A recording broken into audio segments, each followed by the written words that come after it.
எங்களை பொறுத்தவரை தேசிய ஜனநாயக கூட்டணி என்டிஏவுடைய தலைவராக இருக்கக்கூடியவர் உள்துறை அமைச்சர் திரு அமித்ஷாஜி அவர்.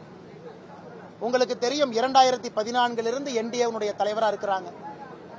அவர் தலைமையில் இந்த கூட்டணி உருவான பொழுது அமித்ஷா அவர்கள் கொடுத்திருக்கக்கூடிய வாக்குறுதி, தமிழகத்தில் என்டிஏவுடைய முதலமைச்சர் வேட்பாளராக இன்றைய எதிர்க்கட்சி தலைவர் திரு எடப்பாடி பழனிசாமி அவர்கள் இருப்பார்கள். அப்படிங்கும் பொழுது எங்களுடைய ஒற்றை நோக்கம் கடினமாக உழைத்து நாங்கள் கொடுத்திருக்கக்கூடிய வாக்கின் அடிப்படையில் திரு எடப்பாடி பழனிசாமி அவர்களை முதலமைச்சர் ஆக்குவதற்கு பாரதிய ஜனதா கட்சியினுடைய தொண்டர்கள் பாடுபடுவார்கள். ஏன்னா வாக்கு நம்ம கொடுத்திருக்கோம், எங்களுடைய தலைவர் கொடுத்திருக்கிறார்.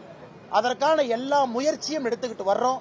இங்க நடத்தப்படக்கூடிய கூட்டம் எல்லாமே வாக்குகளாக தேசிய ஜனநாயக கூட்டணிக்கு மாறணும். அந்த தேசிய ஜனநாயக கூட்டணிக்கு வாக்குகளாக மாறுவது முக்கியம் இல்ல, முதலமைச்சராக அந்த வாக்கு யாருக்கு போகணுங்கிறதா முக்கியம். அதுவும் சரியான நபருக்கு செல்லணும், அதுவும் எடப்பாடி பழனிசாமி அவர்களுக்கு செல்ல வேண்டும் என்று பாரதிய ஜனதா கட்சியினுடைய தொண்டர்கள் உழைக்கிறாங்க. இதை நான் வெளிப்படையாக சொல்ல முடியும். மற்றபடி ஒரு தலைவர் ஒரு கருத்தை சொல்றாங்க, அது அவர்களுடைய கருத்தாக நான் பார்க்கின்றேன்.